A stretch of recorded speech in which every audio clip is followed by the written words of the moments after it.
Hello friends, good morning दोस्तों। इस video में हम लोग यूपी ट्रिपल एससी पेट एग्जाम 2023 के स्टैटिक जीके व करंट अफेयर्स के ऑल टॉपिक से मोस्ट इंपॉर्टेंट सिलेक्टेड प्रश्नों को सॉल्व करेंगे।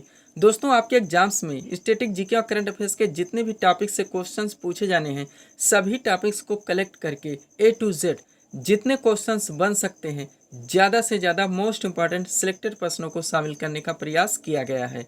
तो दोस्तों, आप लोग इन्हें कॉन्सेंट्रेट होकर सॉल्व करें। क्वेश्चंस कम सॉल्व होने पर पुनः प्रश्नों का रिवीजन करें, ताकि पेट एग्जाम 2023 में आप लोग स्टैटिक जीके और करंट अफेयर्स के टॉपिक से पूरी तरह से प्रिपेयर हो सकें। तो चलिए दोस्तों, क्वेश्चन नंबर 1 की ओर चलते हैं। क्वेश्चन नंबर 1 है हमारा, नीति आयोग की स्थापना कब हुई थी। मोस्ट इंपॉर्टेंट क्वेश्चन है दोस्तों, वनडे एग्जाम में बार बार पूछा गया, फेवरेट क्वेश्चन है। राइट आंसर होगा इसका, नीति आयोग की स्थापना हुई थी 1 जनवरी 2015 को। थोड़ा सा एक्स्ट्रा फैक्ट यहाँ से ध्यान देंगे, नीति का फुल फॉर्म भी बार बार पूछा आता है, NITI, यानी कि national institute for transforming India. इसके बाद इसकी स्थापना जनवरी 2015 को हुई थी। इसके प्रथम उपाध्यक्ष अरविंद पनघड़िया, प्रथम CEO सिंधु श्री खुल्लर। वर्तमान में बात करें तो इनके उपाध्यक्ष हैं सुमन केवेरी और CEO हैं श्री VVR सुब्रमण्यम। एक बात और ध्यान देंगे दोस्तों, वर्तमान में जो प्रधानमंत्री होते हैं वही नीति आयोग के अध्यक्ष माने जाते हैं। ये सारे क्वेश्चन यहाँ से आप लोग ध्यान रखेंगे। अगला क्वेश्चन है, प्रथम पंचवर्षीय योजना किस मॉडल पर आधारित थी। पंचवर्षीय योजना भी आप लोगों का मोस्ट इंपॉर्टेंट टॉपिक्स रहेगा, ध्यान रखेंगे। किस मॉडल पर आधारित थे, कौन सी योजना कब चलाई गई, लक्ष्य क्या थे, प्राप्तियां क्या थी, ये सारे क्वेश्चन यहाँ से मोस्ट इंपॉर्टेंट बनते हैं। तो क्वेश्चन है दोस्तों, प्रथम पंचवर्षीय योजना किस मॉडल पर आधारित थी, तो ये हेराल्ड डोमर मॉडल पर आधारित थी। इसमें विशेष जोर कृषि क्षेत्र पर दिया गया था। द्वितीय पंचवर्षीय योजना PC महालनोबिस मॉडल पर आधारित थी, जिसमें उद्योगों पर जोर दिया गया था। टोटल 12 पंचवर्षीय योजना चलाई गई थी। 12वीं पंचवर्षीय योजना का समय था 2012 से 2017, ये भी आप लोग ध्यान रखेंगे। अगला क्वेश्चन है, रुक्मणी देवी अरुणडेल का संबंध किस शास्त्रीय नृत्य से है। मोस्ट इंपॉर्टेंट क्वेश्चन है दोस्तों। राइट आंसर होगा भरतनाट्यम से, और भरतनाट्यम तमिलनाडु राज्य का एक शास्त्रीय नृत्य है। अगला क्वेश्चन करंट का है, 57वां ज्ञानपीठ पुरस्कार से किसे सम्मानित किया गया, तो दामोदर मौजो को किया गया है। किन्हें, दामोदर मौजो को। नेक्स्ट क्वेश्चन है, जनगणना 2011 के अनुसार सबसे अधिक जनघनत्व वाला राज्य बताना है, तो बिहार है। और सबसे कम जनघनत्व वाला राज्य कौन सा है, तो अरुणाचल प्रदेश है, ये भी ध्यान रखेंगे। उसके बाद साक्षरता की बात करें तो सबसे ज़्यादा केरल का है, सबसे कम बिहार का है। लिंगानुपात की बात करें तो सबसे ज़्यादा केरल का है, और सबसे कम लिंगानुपात वाला राज्य हरियाणा है, ये भी आप लोग ध्यान रखेंगे। अगला क्वेश्चन है, सरहुल त्योहार। मोस्ट इंपॉर्टेंट क्वेश्चन दोस्तों, डबल स्टार कर लीजिए इस क्वेश्चन को। सरहुल त्योहार किस राज्य में मनाया जाता है, तो झारखंड राज्य में मनाया जाने वाला एक प्रसिद्ध त्योहार है। नेक्स्ट क्वेश्चन है, राधा रेड्डी। राधा रेड्डी किस शास्त्रीय नृत्य से संबंधित है, तो ये कुचिपुड़ी से है, और कुचिपुड़ी आंध्र प्रदेश राज्य का एक शास्त्रीय नृत्य है। आगे चलेंगे हम लोग। अगला क्वेश्चन है दोस्तों, भारतीय खुफिया एजेंसी रा के नए प्रमुख कौन बने हैं। राइट आंसर होगा Ravi Sinha. Most important question है दोस्तों। नेक्स्ट, 15वां ब्रिक्स शिखर सम्मेलन 2023 कहाँ आयोजित हुआ, तो ये जोहान्सबर्ग दक्षिण अफ्रीका में किया गया। हाल ही में दोस्तों अगस्त 2023 में 15वां ब्रिक्स शिखर सम्मेलन हुआ है, जिसकी अध्यक्षता यानी दोस्तों आयोजन जोहान्सबर्ग दक्षिण अफ्रीका में किया गया है। नेक्स्ट क्वेश्चन है, वर्ल्ड डेवलपमेंट रिपोर्ट यानी कि विश्व विकास रिपोर्ट किसके द्वारा प्रकाशित किया जाता है, तो यह विश्व बैंक के द्वारा किया जाता है। अगला क्वेश्चन है, आर्य समाज की स्थापना किसने की थी। राइट आंसर होगा स्वामी दयानंद सरस्वती ने। इन्होंने दोस्तों 1875 में बम्बई में आर्य समाज की स्थापना की थी। इनकी एक प्रसिद्ध कीर्ति भी है जो कि बार बार पूछी जाती है, उसका नाम है सत्यार्थ प्रकाश, और इन्होंने वेदों की ओर लौटो का नारा भी दिया था। अगला क्वेश्चन है, सत्य शोधक समाज। मोस्ट इंपॉर्टेंट क्वेश्चन दोस्तों, सत्य शोधक समाज की स्थापना किसने की थी, तो ज्योतिबा फूले के द्वारा की गई थी। अगला क्वेश्चन, काजीरंगा राष्ट्रीय उद्यान किस राज्य में स्थित है। हाईलाइटेड क्वेश्चन है, असम राज्य में स्थित है। एक सींग वाले गैंडे के लिए प्रसिद्ध है ये दोस्तों राष्ट्रीय उद्यान काजीरंगा, जो कि असम राज्य में स्थित है। अगला क्वेश्चन है, इंद्रावती टाइगर रिजर्व किस राज्य में स्थित है, तो छत्तीसगढ़ राज्य में स्थित है। किस राज्य में, छत्तीसगढ़ राज्य में। नेक्स्ट क्वेश्चन है, विटामिन ई का रासायनिक नाम क्या है, तो टोकोफेराल है। विटामिन सी का बार बार पूछा था, जो कि आप लोग कमेंट करके बताएंगे कि विटामिन सी का रासायनिक नाम क्या होता है। दोस्तों कमेंट जरूर कीजिए। कमेंट करने के लिए आप उस क्वेश्चन को दिमाग में लाते हैं, सर्च करते हैं, उसके बाद कमेंट में लिखते हैं, फिर कमेंट करते हैं। ऐसे उस क्वेश्चन से आप लोग पूरी तरह से प्रिपेयर हो जाते हैं, जो कि आपको ज़्यादा से ज़्यादा दिनों तक याद भी रहते हैं। अगला क्वेश्चन दोस्तों, लक्ष्मी नारायण शास्त्री किस शास्त्रीय नृत्य से संबंधित है? तो ये कुचिपुड़ी से है और कुचिपुड़ी आंध्र प्रदेश राज्य का एक शास्त्रीय नृत्य है। नेक्स्ट है, पंडित जसराज किस घराने से संबंधित है? तो ये मेवाती घराने से संबंधित है। किस घराने से? मेवाती घराने से। अगला क्वेश्चन है, किस संविधान संशोधन में पंचायती राज व्यवस्था को संवैधानिक दर्जा प्रदान किया गया?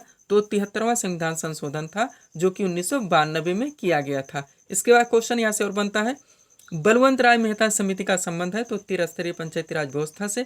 इन्होंने ही त्रिस्तरीय पंचायती राज व्यवस्था का सुझाव दिया था। उसके बाद दोस्तों 2 अक्टूबर 1959 को सर्वप्रथम राजस्थान के नागौर जिले से पंचायती राज व्यवस्था का शुभारंभ किया गया था।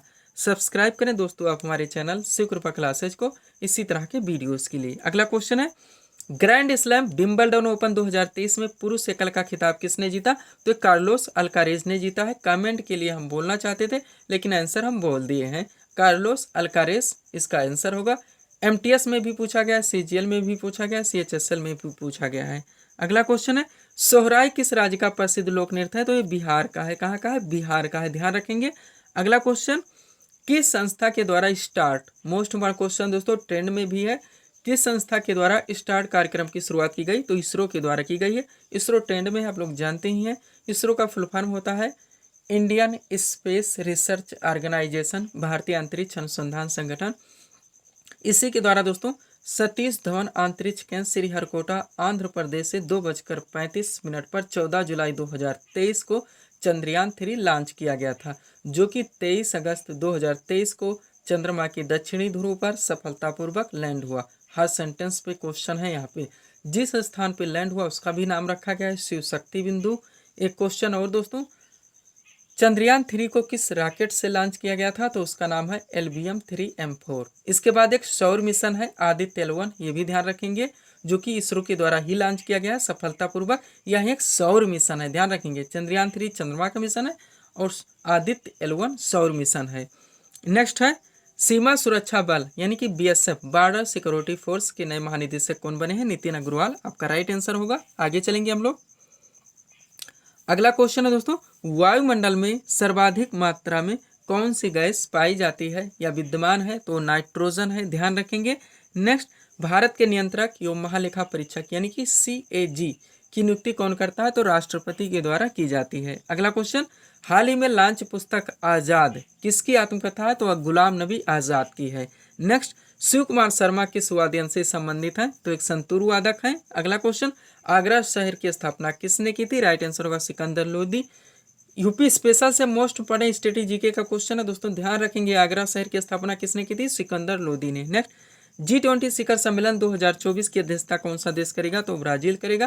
देश की अध्यक्षता भारत ने की है। 9 से 10 सितंबर प्रगति मैदान नई दिल्ली में इसका आयोजन किया गया था। थीम थी वसुधैव कुटुंबकम, लोगो था खिलता हुआ कमल। अगला क्वेश्चन है, 2023 में GST परिषद की 50वीं बैठक कहाँ आयोजित हुई? तो नई दिल्ली में की गई है। कहाँ पे? नई दिल्ली में। अगला क्वेश्चन, किस वेद की रचना गद्य एवं पद्य दोनों में की गई है? तो यजुर्वेद है। तंत्र मंत्र जादू टोने वाला वेद कौन सा है? अथर्ववेद है, ध्यान रखेंगे। भारतीय संगीत का जनक सामवेद है। सबसे प्राचीनतम वेद ऋग्वेद है, जहाँ से गायत्री मंत्र लिया गया है, ये भी पूछा जाता है। अगला क्वेश्चन मोटिवेटेड क्वेश्चन है दोस्तों, विश्व एथलेटिक्स चैंपियनशिप 2023 कहाँ आयोजित हुआ? तो बुडापेस्ट हंगरी में हुआ है और इसमें सबसे ज़्यादा पदक दोस्तों अमेरिका ने जीते हैं। भारत के द्वारा मात्र एक गोल्ड मेडल जीता गया। किनके द्वारा? नीरज चोपड़ा के द्वारा। नीरज चोपड़ा को हम लोग गोल्डन बॉय के नाम से जानते हैं क्योंकि हमेशा हर प्रतिस्पर्धा में गोल्ड ही लेकर आते हैं। अगला क्वेश्चन है, शिमला समझौता किन दो देशों के मध्य हुआ था? तो भारत व पाकिस्तान के मध्य में हुआ था। नेक्स्ट क्वेश्चन, NGT के नए अध्यक्ष कौन बने हैं? तो जस्टिस प्रकाश श्रीवास्तव है। कौन है? Justice Prakash Srivastava. National green tribunal NGT का फुल फॉर्म होता है, ये भी ध्यान रखेंगे। अगला क्वेश्चन फंडामेंटल राइट्स से है, मूल अधिकार से। अनुच्छेद 32 का संबंध बताना, तो संवैधानिक उपचारों का अधिकार यानी ये छठा मूल अधिकार है। भारतीय संविधान के अनुच्छेद 12 से लेकर अनुच्छेद 35 तक मूल अधिकारों का वर्णन है, जो कि संविधान का भाग 3 है। प्रारंभ में 7 मूल अधिकार थे, लेकिन 44वें संविधान संशोधन 1978 के द्वारा संपत्ति के अधिकार को मूल अधिकार से हटाकर एक विधिक अधिकार, एक कानूनी अधिकार बना दिया गया और अनुच्छेद 300 का में जोड़ दिया गया। तब से यानी कि वर्तमान में टोटल मूल अधिकारों की संख्या 6 है। अगला क्वेश्चन, खेलो इंडिया महिला लीग का नया नाम क्या रखा गया है? अस्मिता महिला लीग, इसका नाम चेंज कर दिया गया, ध्यान रखेंगे। खेलो इंडिया महिला लीग का नया नाम अस्मिता महिला लीग रखा गया है। नेक्स्ट है आगा खा कप कप किस खेल से संबंधित है, तो हॉकी से। प्रमुख ट्रॉफी से भी क्वेश्चंस पूछे जाते हैं। नेक्स्ट मीनाक्षी सुंदरम पिल्लई किस शास्त्रीय नृत्य से संबंधित है, तो भरतनाट्यम से। भरतनाट्यम पे हम लोग बात कर चुके हैं, तमिलनाडु राज्य का एक शास्त्रीय नृत्य है। अगला क्वेश्चन, राज्यसभा के प्रत्येक सदस्य का कार्यकाल कितना होता है, तो 6 वर्ष का होता है। राज्यसभा एक स्थायी सदन है, एक उच्च सदन है। इनके प्रत्येक सदस्यों का कार्यकाल 6 वर्ष होता है और राज्यसभा का सदस्य बनने के लिए न्यूनतम आयु 30 वर्ष है, ये भी ध्यान रखेंगे। अगला क्वेश्चन, हमारा राष्ट्रीय पंचांग किस संवत पर आधारित है, तो शक संवत पर आधारित है। किस संवत पर, शक संवत पर आधारित है, ध्यान रखेंगे आप लोग। अगला क्वेश्चन देखेंगे हम लोग, क्वेश्चन है वित्त आयोग, मोस्ट इंपॉर्टेंट क्वेश्चन दोस्तों। वित्त आयोग का वर्णन संविधान के किस अनुच्छेद में है, तो अनुच्छेद 280 में है। नेक्स्ट है राष्ट्रीय एकता दिवस की तिथि को मनाया जाता है, तो 31 अक्टूबर को मनाया जाता है। नेक्स्ट है अरावली पर्वत की सबसे ऊंची चोटी कौन सी है, तो गुरु शिखर है। यहाँ पे कमेंट करने होंगे आप लोगों को कि अरावली पर्वत किस राज्य में स्थित है। और इस सीरीज का लास्ट क्वेश्चन दोस्तों, विश्व जनसंख्या दिवस कब मनाया जाता है, तो ये 11 जुलाई को मनाया जाता है। तो ये थे दोस्तों इस सीरीज के टॉप एमसीक्यूज के प्रश्न जिसको हम लोगों ने यहाँ पे सॉल्व किए हैं। उम्मीद है दोस्तों आप सभी लोगों ने सॉल्व किए होंगे और देखे होंगे कि यहाँ से आपके कितने प्रश्न सही हो रहे हैं। तो दोस्तों इसी तरह के वीडियोस के लिए आप हमारे चैनल से कृपा क्लासेस से जुड़ें, वह चैनल को सब्सक्राइब करें ताकि हमारे द्वारा दिए जाने वाले सभी वीडियोस आप क्रम से सबसे पहले देख सकें। तो मिलते हैं दोस्तों नेक्स्ट वीडियोज़ में। Thanks for watching. चलो भाई, अपन कर लिया।